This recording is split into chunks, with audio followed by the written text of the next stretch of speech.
আরে তুমি আমাকে মারছো কেন? আজকে আমি মহিলাটিকে মেরে ফেলবো। ওর জন্য আমি স্কুলে শান্তি মতো থাকতে পারি না। এখন তাড়াতাড়ি পালাতে হবে। তার মানে বিপাশা আমাকে মেরে ফেলতে চায়। এখন তাড়াতাড়ি আমাকে অ্যাক্টিং করতে হবে। এই তো লাল রং দিয়ে দিছি। আরে মনে হয় মারা গেছে। এখন আমাকে একটা প্লেন সাজাতে হবে, যেটা সাজালে কেউ বুঝতে পারবে না আমি তাকে মেরে ফেলেছি। এই তো এখন তাড়াতাড়ি জেনারেটরের সাথে তাকে লাগিয়ে দে। এই তো এখন হয়ে গেছে। এখন তাড়াতাড়ি এখান থেকে চলে যেতে হবে। এই তো এখন ফোনটাকে চার্জে লাগিয়ে দে। দাঁড়া কিছু ফটো ক্লিক করতে হবে, তার জন্য কিছু মেকআপ করিয়ে দেই। লা লা লা লা লা, এই নে এখন কেউ বুঝতে পারবে না আমি তাকে খুন করে ফেলেছি। আজকে আমি অনেক বেশি চিল করবো এবং ম্যাডামদের সামনে বলবো যে সে মারা গেছে। আমার কাছে একটু প্রুফ রেখে দে। এখন চলো তাড়াতাড়ি এখান থেকে চলে যাই। আরে মনি, তুই কেন মারা গেলি রে? এখন আমরা কি করবো? এইসব যে কিভাবে হয়ে গেল? তার আগে বন্ধুরা, হিন্দুরা নাকি বলে তারা শ্রেষ্ঠ। আজকে দেখবো এই আল্লাহর ছবিটির জন্য ভিডিও থেকে লাইক এবং চ্যানেলকে সাবস্ক্রাইব করো। যদি তোমরা লাইক সাবস্ক্রাইব না করো তাহলে আজকে হিন্দু মানুষেরা জিতে যাবে। তাই লাইক সাবস্ক্রাইব করে তোমার কমেন্টে নাম লিখে যাও, ইনশাআল্লাহ মুসলিম জিতবে।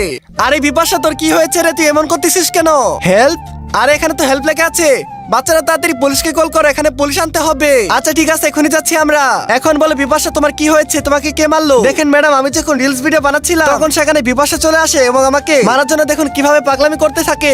আমি তাকে রেখে যখন শুয়ে পড়ি তখন সে আমাকে মারার চেষ্টা করতে থাকে, কিন্তু আমি মারা যাইনি। ওরে এইসব ব্যাপার, দ্বারা ওকে শিক্ষা দিতে হবে। এই তো মাথায় একটা প্লেন চলে এসেছে। এখন চলো তাড়াতাড়ি। লা লা লা লা লা। আরে ম্যাডাম, তাড়াতাড়ি এখান থেকে পালিয়ে যায়।